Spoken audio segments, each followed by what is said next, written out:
Hello बच्चों। तो बेटा आज देखते हैं नई फॉर्म इंटीग्रेशन की एक क्या है ये देखते हैं भाई ये चीज़ ध्यान रखना, अगली कोई भी फॉर्म तभी समझ में आएगी जब पिछली आपको आती हो, ठीक है ना। अदरवाइज़ क्या करना है, कुछ समझ नहीं आएगा क्वेश्चन में। अब देखो बेटा ये नई फॉर्म है, क्या है कि ऊपर भी दो टर्म्स है साइन और कॉस में, नीचे भी दो टर्म्स है साइन और कॉस में। कोफिशिएंट्स उनके कुछ भी हो सकते हैं, ठीक है। तो इस तरीके का क्वेश्चन मिलेंगे तो कैसे करेंगे वो मैं सिखाऊंगा आज आपको।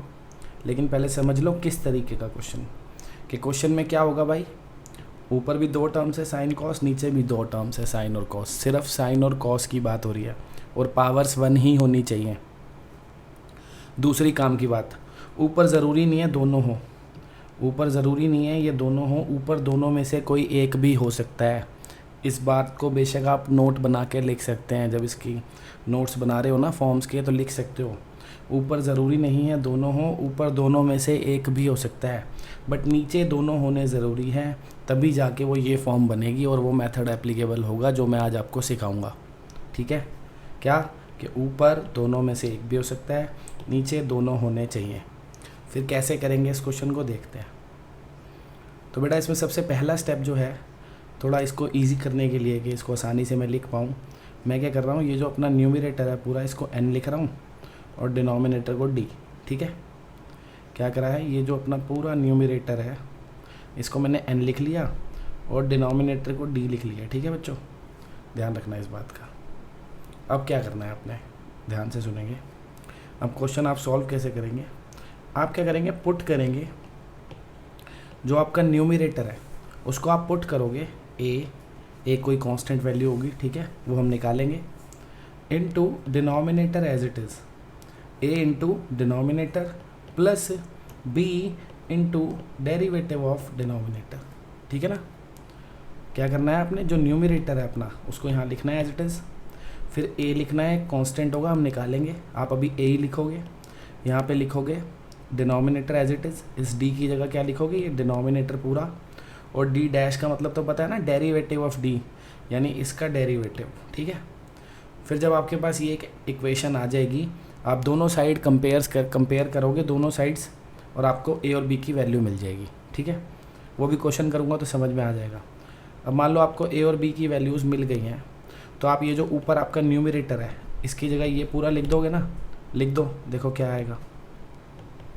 तुम्हारे नए क्वेश्चन की शक्ल क्या हो जाएगी, A into denominator, B into derivative of denominator और नीचे डिनोमिनेटर, समझ गया ना। क्या किया भाई, ऊपर क्या था न्यूमरेटर यानी n, और n को हमने ये लिख दिया तो ऊपर ये आ गया, नीचे जो डिनोमिनेटर था उसको d लिख रहे हैं ना, मतलब पूरा ही लिखना है, d नहीं लिखना है, वो तो ये वैल्यू लिखनी है, वो तो बस मैं एक फॉर्मेट लिख रहा हूँ, ठीक है। फिर क्या करेंगे, अब हमें इसकी इंटीग्रेशन करनी है।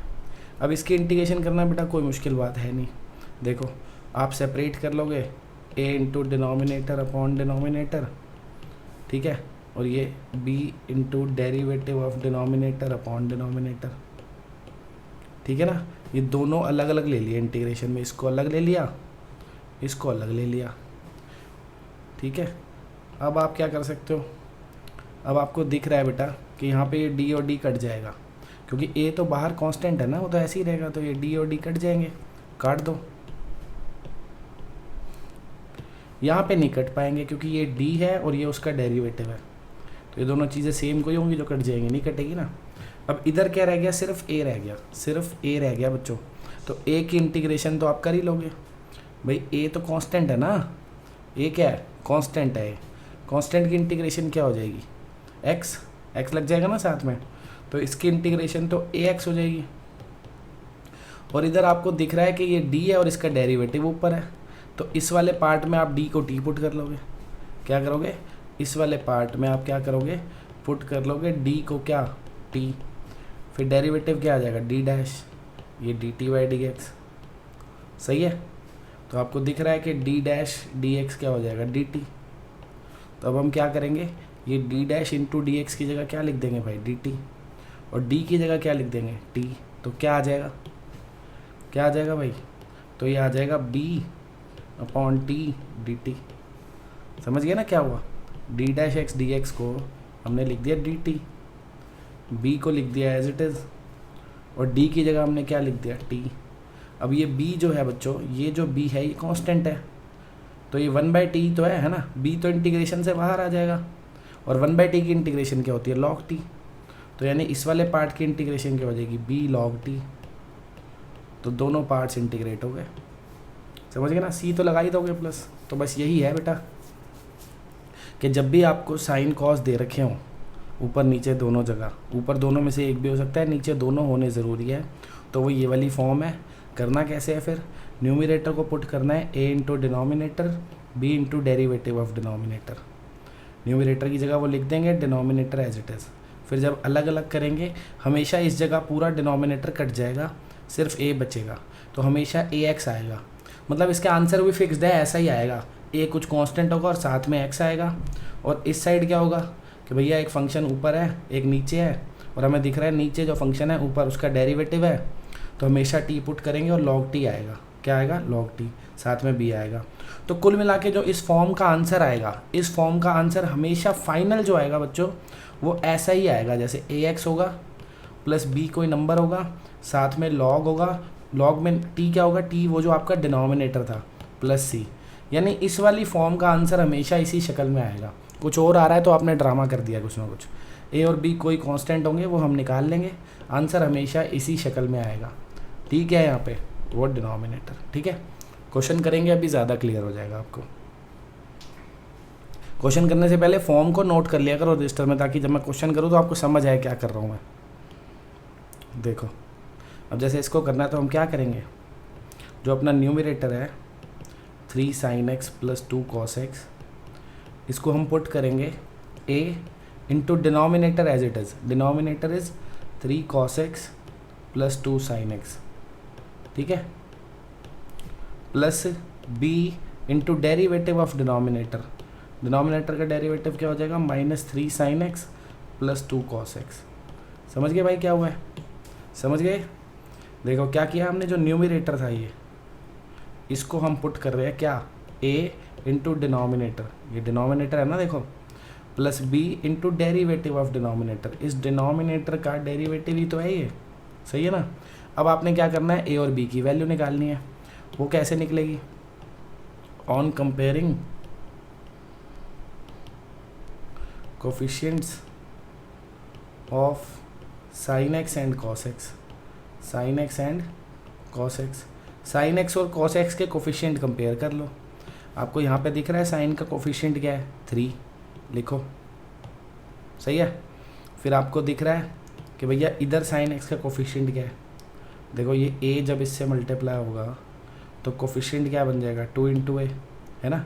साइन का कोफिशिएंट क्या हो जाएगा, 2a, इधर भी तो है, ये क्या हो जाएगा -3b। तो साइन का जो कोफिशिएंट है वो इधर तो हमें दिख गया, इधर तो हमें क्या दिख गया, 3 है, और इधर क्या है, एक तो 2a हो जाएगा और एक -3b हो जाएगा। तो यानी 3 किसके इक्वल हो गया भाई, 2a -3b, 3b। ऐसे ही अब कॉस का कोफिशिएंट देख लो, कॉस का कोफिशिएंट यहाँ पे क्या है, 2, यहाँ पे क्या है, एक तो 3a हो जाएगा ये, और एक ये b इंटू 2b हो जाएगा, है ना। तो क्या आ जाएगा, 2 = 3a प्लस 2b। अब आप इन दोनों इक्वेशन को सॉल्व करके इजीली a b तो निकाल ही सकते हो, निकाल सकते हो कि नहीं, सिंपल है ये तो। एलिमिनेशन मेथड लगा दो अपना, निकल जाएगा कि ये 3a प्लस 2b = 2, और ये 2a -3b = 3।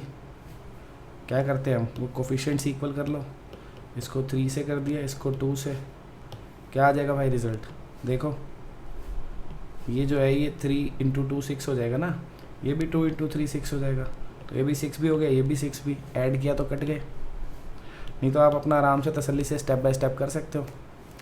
आगे ये देखो ये क्या हो जाएगा, ये 3 × 3 9 है, ये 4a, 9a और 4a ऐड होके कितना हो गया भाई, 9a और 4a ऐड होके कितना हो गया, 13 है, सही है। यहाँ पे देख लो, 3 × 2 6, 3 × 2 6, 6 + 6 कितना हो गया, 12। तो a अपना आ गया 12/13, निकल गया ये। अब b तो निकल ही जाएगा, इन दोनों में से किसी भी एक में a पुट कर दो, है ना, कर देते हैं। कि भैया ये दे रखा है अपने को 2a minus 3b equals to 3, a put कर देता हूँ इसमें 12/13, 3 इधर लाके माइनस कर दिया, 3b इधर चला गया पॉजिटिव हो गया, समझ गए ना। ये 3b इधर आके पॉजिटिव हो गया, ये 3 इधर आके माइनस हो गया। अब इसको सॉल्व कर लो, इसको सॉल्व करेंगे तो कितना आएगा 24 minus 39 minus 15/13 equals to 3b, ठीक है। तो b मिल गया अपने को यहाँ से -5/13, ठीक है भाई। ये अपना a आ गया और ये अपना b आ गया। अब आप बच्चों एक काम कर सकते हैं, क्या काम कर सकते हैं, ये जो आपके a और b निकले हैं, इन a और b को आप इसमें पुट करके देख सकते हो कि जो आपकी दोनों साइड है वो इक्वल आ रही है कि नहीं। अगर नहीं आ रही तो आपने a और b गलत निकाले हैं, ठीक है। क्या करना है, ये a और b जो है वो इधर पुट करने हैं, दोनों साइड अगर इक्वल आ रही है तो आपने सही निकाले हैं, अदरवाइज़ गलत निकाले हैं। a और b निकलने के बाद अब हम क्वेश्चन को सॉल्व करेंगे, ठीक है ना। तो अब हमारे क्वेश्चन की नई शक्ल क्या बन जाएगी, हमारे क्वेश्चन की नई शक्ल क्या बन जाएगी बच्चों। देखो आपको दिख रहा है, हमें न्यूमरेटर जो था ऊपर ये 3 sin x + 2 cos x, उसकी जगह ये सारा ड्रामा लिखना है ना। बस a और b की जगह ये नंबर लिख लेना दोनों। तो क्या लिखूँगा न्यूमरेटर में, a लिखना है सबसे पहले, a की जगह लिखूँगा 12/13, फिर साथ में ब्रैकेट में क्या लिखना है 3 cos x + 2 sin x, सही है। फिर b लिखना है, यानी इसको थोड़ा सा ऐसे कर लूँ -5/13, फिर डेरिवेटिव लिखना है डिनोमिनेटर का जो था -3 sin x + 2 cos x, ठीक है। और नीचे डिनोमिनेटर था 3 cos x + 2 sin x।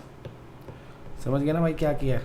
अब छोटा करके दिखाता हूँ तुम्हें, देखो ये जो न्यूमरेटर था इसकी जगह मेरे को क्या लिखना था, ये पूरा लिखना था ना, ये लिख दिया पूरा, यही तो लिखा है। बस क्या किया है, a और b की जगह वो नंबर लिख दिए जो निकाले थे हमने 12/13 और -5/13। अब इसको सॉल्व कर लेते हैं। अब इसको सॉल्व करना तो सिंपल है, अलग अलग कर लो, है ना। अलग अलग करेंगे तो 12/13 तो बाहर ही लिख देता हूँ इंटीग्रेशन से, ये हो गया 3 cos x + 2 sin x, नीचे भी 3 cos x + 2 sin x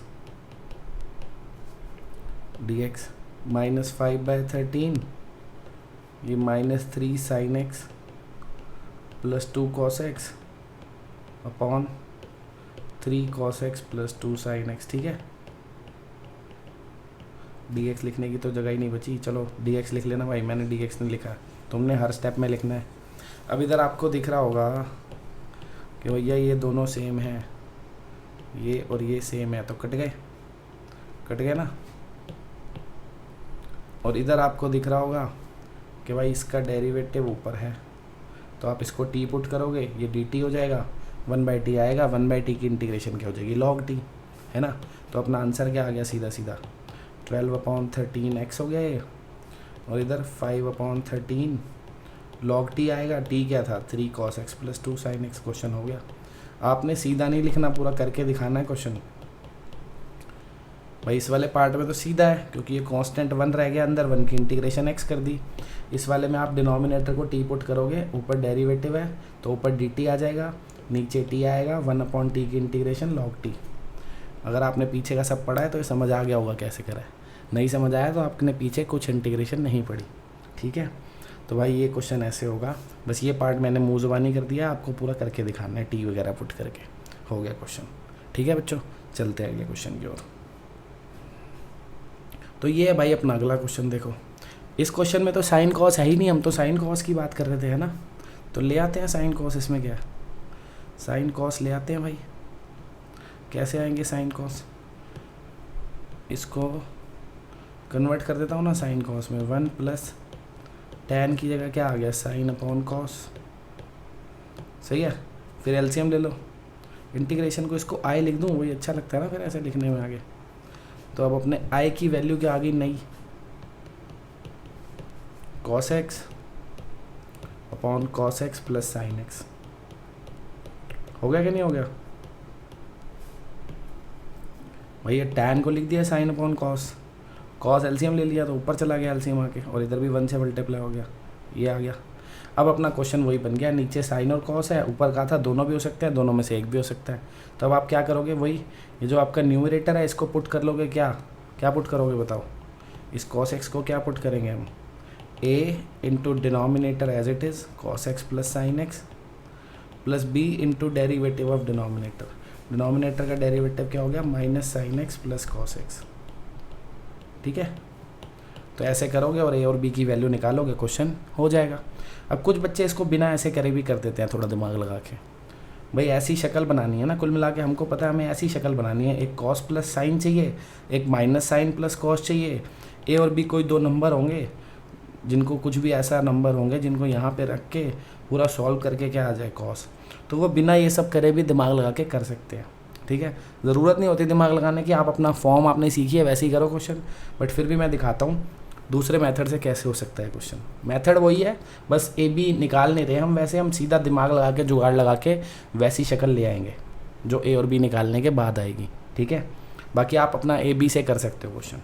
अब मैं देखो कैसे कर रहा हूँ, क्योंकि बाद में नहीं तो कुछ बच्चे कहते हैं सर ऐसे भी हो सकता था, आपने बताया नहीं। देखो मैंने इसको 2 से मल्टीप्लाई डिवाइड कर दिया, कोई दिक्कत नहीं है ना भाई, 2 से मल्टीप्लाई डिवाइड तो कर ही सकते हैं। ठीक है भाई, ये 2 और ये 2 तो कट जाएंगे ना, वही तो आएगा जो था। फिर क्या कर रहा हूँ देखो,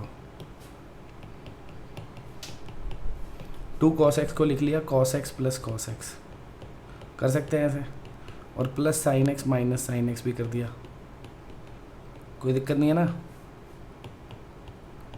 क्यों कर रहा हूँ अभी पता लग जाएगा आपको थोड़ी देर में, अगले स्टेप में ही शायद पता लग ही जाएगा।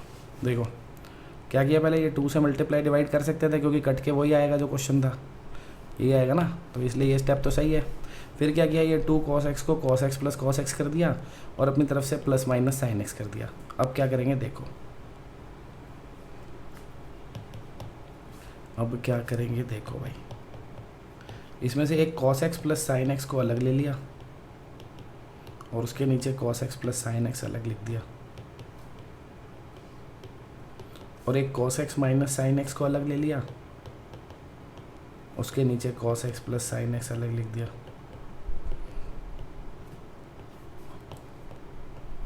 ठीक है भाई,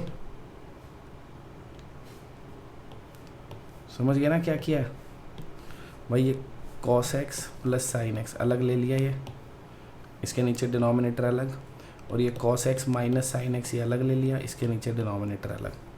अब अगर आप वो ए और बी वाले ड्रामे से क्वेश्चन करते तब भी यही आता फाइनली। आपको दिख रहा है कि इस हाफ को मैं इन दोनों से मल्टीप्लाई करूँगा तो दोनों के साथ आ जाएगा, यानी ए भी हाफ निकलेगा बी भी हाफ निकलेगा। आप करके देख लो वैसे मेथड से, तो ये सीधा ही वहीं पे आ चुका है। देखो ना, अगर मैं इसको अंदर मल्टीप्लाई कर दूँ तो ये क्या बन चुका है, हाफ है ना, ये क्या बन गया भाई, ये बन गया है half cos x plus sine x। काट दो cos प्लस साइन को, वो तो बस मैं तुम्हें दिखाने के लिए एक स्टेप दोबारा से लिख रहा हूँ cos प्लस साइन, वैसे तो काट ही देना चाहिए थे ये, वो तुम्हें दोबारा से मैं बस क्या दिखा रहा हूँ। देखो ये वही शक्ल आ गई बच्चों जो शक्ल हमने पहले सोची थी लाने के लिए, नहीं आ गई क्या? देखो भाई, न्यूमरेटर की जगह हम क्या लिखते थे, a इंटू डिनोमिनेटर, यही तो है डिनोमिनेटर। फिर क्या लिखते थे, plus b into derivative of denominator. देखो ये जो डिनोमिनेटर है इसका डेरिवेटिव ही तो है ऊपर, वही शक्ल तो आ गई, a into denominator b into derivative of denominator, नीचे तो डिनोमिनेटर सेम है ही। तो उस फॉर्म से आप करते तब भी यही होता। ठीक है, अब ये तो कट गए, बस अब तो ख़त्म है, इंटीग्रेशन हो गई कि नहीं हो गई भाई। इधर तो x आ गया और इधर आप डिनोमिनेटर को t पुट करोगे तो log t आ जाएगा, यानी कि log cos x plus sine x plus c। समझ गया ना भाई, इधर तो 1 है, 1 की इंटीग्रेशन x हो गई, इधर आप इसको t पुट कर लो, डेरिवेटिव ऊपर है तो 1/t आ जाएगा, उसकी इंटीग्रेशन log t हो जाएगी। हो गया, ख़त्म क्वेश्चन। सही है, चलो अब ये अगली फॉर्म आ गई, सिमिलर सी है बेटा, ये फॉर्म जो है ये सिमिलर सी ही है, बिल्कुल उसके जैसी ही फॉर्म है ये। बस इसमें एक्स्ट्रा क्या है कि कांस्टेंट और आगे देखो, पहले क्या था, सिर्फ इतना पार्ट था, पिछली वाली फॉर्म में सिर्फ इतना पार्ट था कि साइन और कॉस थे ऊपर नीचे दोनों होने चाहिए, ऊपर दोनों में से कोई एक भी हो सकता है। इस फॉर्म में नया क्या आ गया, कांस्टेंट भी आ गए। तो अब इसको वैसे नहीं करेंगे जैसे पिछला करा था, इसको वैसे नहीं करेंगे, ठीक है। हर चीज़ को करने का अलग तरीका है। तो पहले आपको आइडेंटिफिकेशन बच्चों आनी चाहिए ढंग से कि हाँ भाई ये वो वाली फॉर्म है और वो अलग फॉर्म थी, इसको करने का अलग मेथड है, उसको करने का अलग मेथड है, ठीक है। तो जब आपको ऐसी फॉर्म मिल जाएगी कि नीचे साइन कॉस और कांस्टेंट है, ऊपर भी साइन कॉस और कांस्टेंट है, ठीक है, नीचे तीनों होंगे ही होंगे, ऊपर दो भी हो सकते हैं, ठीक है, ऊपर दो भी हो सकते हैं, नीचे तीनों ही होंगे। तो इस फॉर्म को कैसे हम सॉल्व करते हैं ध्यान से समझेंगे। वही फिर से मैं क्या कर रहा हूँ कि जो पूरा अपना ऊपर लिखा है इसको मैं n लिख लेता हूँ न्यूमरेटर, ठीक है, और ये जो पूरा अपना नीचे लिखा है ड्रामा इसको d लिख लेता हूँ डिनोमिनेटर, ताकि फॉर्मेट लिखने में हमें आसानी हो, ठीक है। अब आपको कैसे करना है इस क्वेश्चन को बच्चों, सबसे पहले आइडेंटिफाई करनी है फॉर्म कि नीचे क्या है साइन कॉस और कांस्टेंट, और नीचे क्या है, ऊपर क्या है साइन कॉस और कांस्टेंट, ऊपर दो में से तीन, सॉरी इन तीनों में से दो भी हो सकते हैं लेकिन नीचे होंगे सारे, ठीक है। तो जब कांस्टेंट भी आ गया फालतू, यार सिंपल है, पिछली वाली फॉर्म ही है, बस कांस्टेंट भी आ गया साथ में, तो मिक्स्ड क्वेश्चन आ जाते हैं इनके एक ही एक्सरसाइज में। ध्यान रखना, कांस्टेंट साथ में आ गया तो अलग तरीके से सॉल्व करना है, अगर ये कांस्टेंट नहीं होते तो अभी बता ही चुका हूँ पीछे कैसे करते थे सॉल्व। तो अब आपने क्या करना है सुनो, आपने पुट करना है न्यूमरेटर को a into denominator b into derivative of denominator plus c। पिछली वाली फॉर्म में हम सिर्फ इतना पुट करते थे, है ना, a into denominator b into derivative of denominator. अब एक c भी एक्स्ट्रा आ गया है। c किस लिए आया, इन कॉन्स्टेंट्स को बैलेंस करने के लिए, ताकि दोनों साइड हमारे कांस्टेंट भी इक्वल हो जाए, ठीक है बच्चों। तो एक c भी आ गया इसमें एक्स्ट्रा। अब हम a b c तीनों की वैल्यू निकालेंगे, कैसे निकालेंगे वो भी एक क्वेश्चन करूँगा, समझ आ जाएगा। तो जब आप a b c तीनों की वैल्यू निकाल दोगे और क्वेश्चन में न्यूमरेटर की जगह ये लिख दोगे तो देखो क्या होगा, देखो भाई क्या होगा। तो अपने क्वेश्चन की नई शक्ल क्या बनेगी, ऊपर आएगा a into denominator b into derivative of denominator plus c upon denominator, ये आएगा ना भाई। ऊपर न्यूमरेटर को तो हमने क्या लिखना है, ये लिख दिया, और नीचे जो डिनोमिनेटर था वो एज इट इज़ लिखना है, ठीक है। फिर क्या करोगे आप, अलग अलग करोगे, अलग अलग करोगे तो आपको दिख रहा है, एक तो इंटीग्रेशन हो जाएगी d बाई डी, एक हो जाएगी d डैश अपॉन डी, और एक हो जाएगी 1 अपॉन डी। सही बात है कि नहीं है, यही तीन इंटीग्रेशन बनेगी ना, ये अलग, ये अलग और ये अलग, तो ये तीन इंटीग्रेशन बन जाएगी। ये वाली इंटीग्रेशन तो सिंपली सॉल्व हो जाएगी, दिख नहीं रहा क्या, डी और डी कट गए, ख़त्म। क्या करोगे, डी और डी काट दोगे, तो इधर तो आपको सीधा सीधा दिख जाएगा, बिल्कुल सीधा सीधा दिख जाएगा कि भैया ये अपना कट गए, 1 बच गया, 1 की इंटीग्रेशन क्या आ गई x, तो इधर आंसर आ जाएगा अपना ax plus b as it is. इधर भी आपको दिख रहा है d का डेरिवेटिव ऊपर है, तो आप इसको t पुट करोगे, आपका डेरिवेटिव ऊपर है, ऊपर dt आ जाएगा, है ना, ऊपर पूरा dt आ जाएगा, नीचे t, तो log t आ जाएगा हमेशा। तो सेकंड पार्ट का आंसर हमेशा क्या आएगा, log t, यानी log ऑफ डिनोमिनेटर। बच गया थर्ड पार्ट। थर्ड पार्ट ज़रा पूरा लिखता हूँ ढंग से, है क्या। थर्ड पार्ट में आपको दिख रहा है जो d है उसको लिख देता हूँ, क्या था, d था l sin x m cos x plus n, ठीक है बच्चों। ये हमारा डिनोमिनेटर था, ये मैंने लिख दिया पूरा ताकि आपको पता चल गया थर्ड पार्ट में करना क्या है। फर्स्ट में तो d कुछ भी है, क्या कटना ही है वो तो x ही आएगा। सेकंड में भी d कुछ भी है, उसका डेरिवेटिव क्योंकि ऊपर है तो t पुट करूँगा, हमेशा log t आएगा, ये आ गया। जो लास्ट पार्ट हमारा बच गया ये वाला, अब इस पार्ट की इंटीग्रेशन कैसे करते हैं वो तो हम लास्ट वीडियो में सीख ही चुके हैं कि जब भी डिनोमिनेटर में साइन और कॉस की पावर 1 दिखती है तो हम क्या करते हैं, इनके टैन वाले फॉर्मूले नहीं पुट कर देते। इस साइन की जगह हम क्या लिख देंगे, 2 tan x/2 upon 1 plus tan square x/2, है ना। और इस कॉस की जगह क्या लिखेंगे, tan वाला formula 1 minus tan square upon 1 plus tan square. आगे आपको पता ही है कैसे होगी इंटीग्रेशन, लास्ट वीडियो पूरी इसी के ऊपर तो थी। तो 3 पार्ट्स में ऐसे आंसर आएगा, समझ गए भाई। ये सब कब करना है कि जब भी इस तरीके का क्वेश्चन दिखेगा आपने क्या पुट करना है, numerator equals to a into denominator b into derivative of denominator plus c, ठीक है, फिर आपके 3 अलग अलग इंटीग्रेशन आ जाएगी। फर्स्ट वाली में तो हमेशा ये कटेगा तो x ही आएगा, सेकंड वाली में भी हमेशा डेरिवेटिव ऊपर होगा तो यही आएगा टी पुट करके लॉग ऑफ डिनोमिनेटर। थर्ड वाली में तो भाई पूरा सॉल्व करेंगे तभी पता लगेगा क्या होगा। थर्ड वाली में तो हम जब साइन कॉस के ये वाले फॉर्मूले डालेंगे उसके बाद आपको पता ही है क्या करना है, टैन को टी वगैरह पुट करेंगे, उसके हिसाब से जो आंसर आएगा आएगा। थर्ड वाले पार्ट का फिक्स्ड नहीं है क्या आएगा, बाकी आंसर हमेशा 3 पार्ट्स में आएगा, ए के साथ x, बी के साथ log t, सी के साथ ये कुछ। अच्छा ज़रूरी नहीं है हर बार ही 3 पार्ट में आएगा, कभी कभी जब आप इसको सॉल्व करोगे तो ए बी या सी किसी की वैल्यू 0 भी आ सकती है, ए बी या सी किसी की वैल्यू 0 भी आ सकती है। तो अगर तीनों में से कोई 0 आ गया तो बहुत बढ़िया हो गया काम, वो पार्ट तो अपना वैसे ही ख़त्म हो जाएगा, है कि नहीं। ए बी या सी तीनों में से कोई भी 0 आ गया तो वो पार्ट तो वैसे ही ख़त्म हो जाएगा, फिर 2 पार्ट में आएगा आंसर।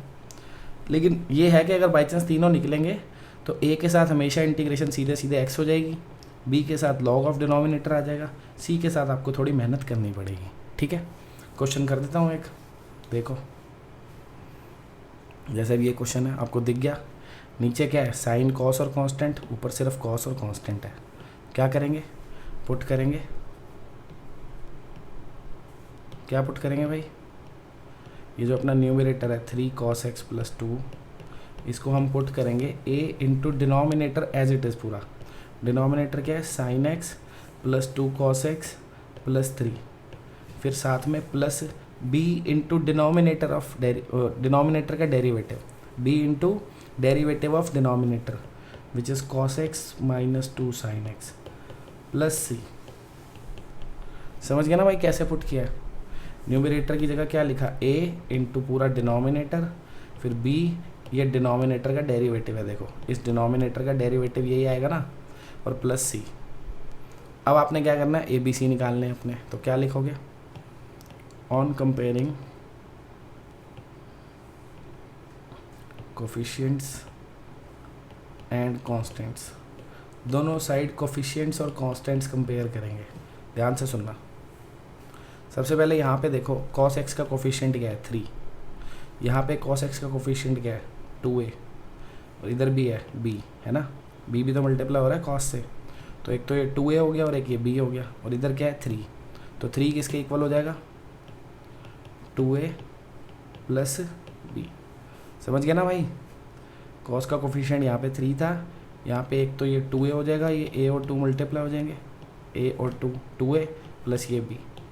अब साइन का कोफिशिएंट देखो, इस साइड साइन x तो है ही नहीं, तो इस साइड जब साइन x नहीं है तो साइन का कोफिशिएंट इस साइड क्या है 0, लिख देता हूँ 0, और इस साइड साइन का कोफिशिएंट क्या है इस साइड, एक तो ये a मल्टीप्लाई हो रहा है साइन से, एक तो a आ जाएगा और एक ये -2b आ जाएगा, है ना।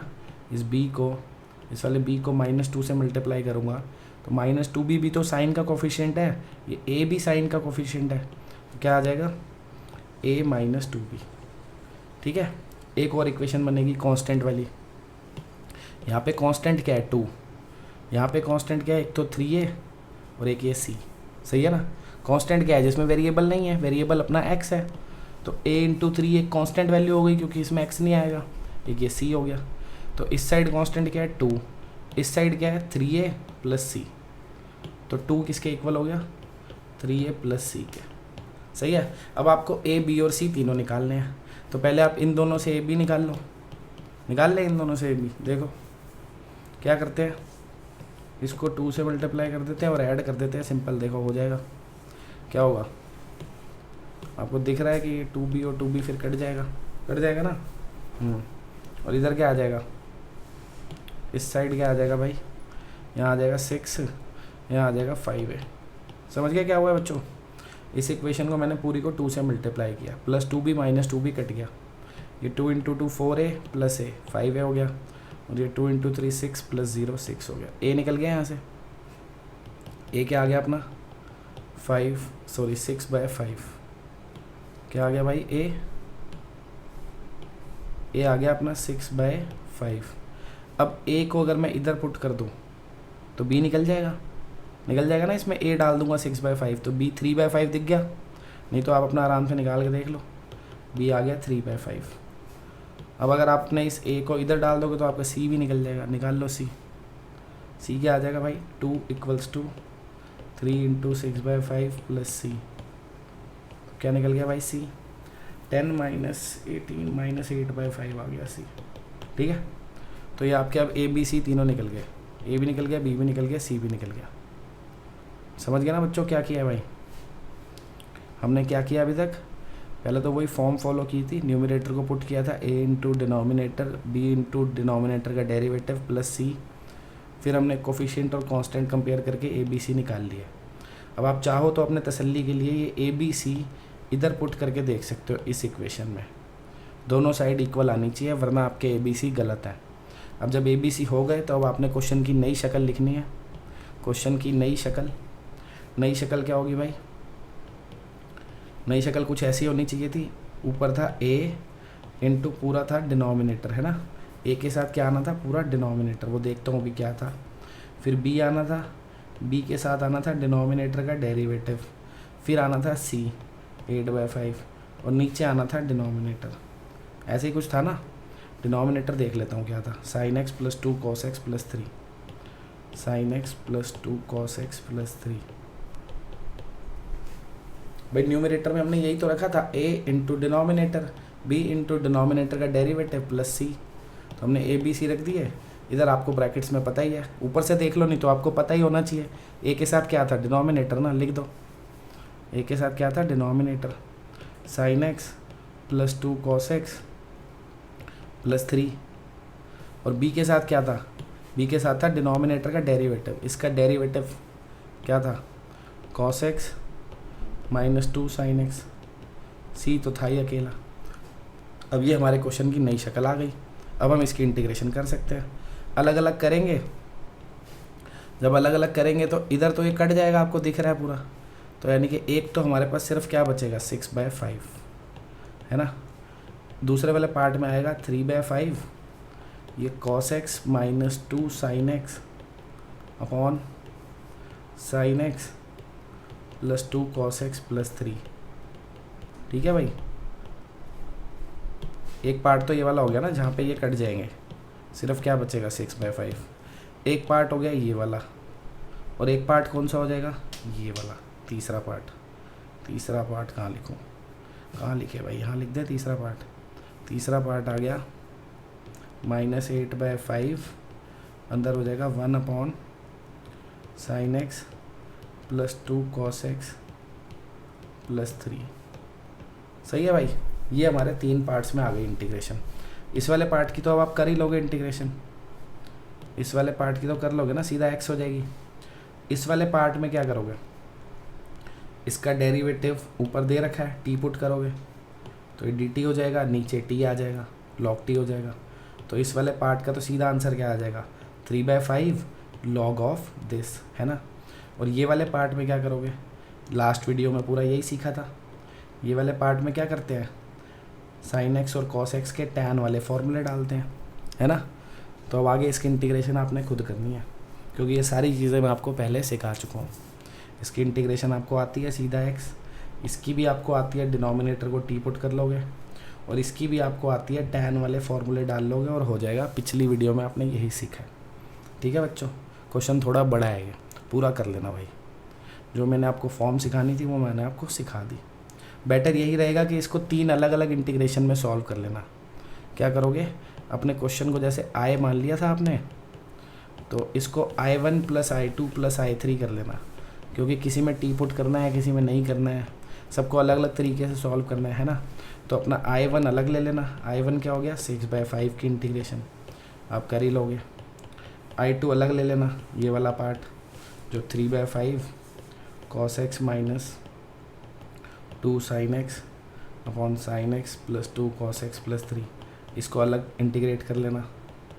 ठीक है, और i3 को अलग इंटीग्रेट कर लेना। फिर सारी वैल्यूज़ अपना फर्स्ट इक्वेशन में पुट कर देना। ये अपना i3 हो गया, sin x plus 2 cos x plus 3। समझ गए ना। ये 1 2 3, एक को i1 ले लिया, एक को i2, एक को i3, और जो हमारी फाइनल इंटीग्रेशन है वो तीनों के सम की इक्वल आएगी। तो मैंने मान लिया फाइनल इंटीग्रल जो आएगा वो i है, 3 पार्ट्स है, i1 i2 i3, ये वाले, इनको अलग अलग सॉल्व कर लोगे। इसका सीधा सीधा x आ गया 6/5x, इसमें डिनोमिनेटर को t पुट करेंगे, डेरिवेटिव ऊपर है, log t आ जाएगा। इसमें tan वाले फॉर्मूले डाल लेंगे। ठीक है, तो ख़त्म भाई आज की अपनी क्लास। होमवर्क की बात करते हैं। ये है अपना होमवर्क। जैसा कि आपको पता है, अब आपको छोटी छोटी एक एक एक्सरसाइज दे रहा हूँ, तो साथ साथ थोड़ी NCERT भी कवर कर रहे हैं। आज आपको RD शर्मा से ये एक्सरसाइज करनी है मेरे भाई, ठीक है, पूरी की पूरी। प्लस आपको NCERT से ये करनी है, 19.23 करनी है। मैं आपको लग रहा है 19.23 तो दे चुका हूँ शायद, 19.24 करनी होगी आज। हाँ, 19.24 करनी है आज। इसको 23 मत करो भाई, इसको 24 करो। आज आपको करनी है 19.24, ठीक है, प्लस ये। तो ये आपकी क्लास ख़त्म हो गई। मिलते हैं भाई नेक्स्ट वीडियो में। बाय।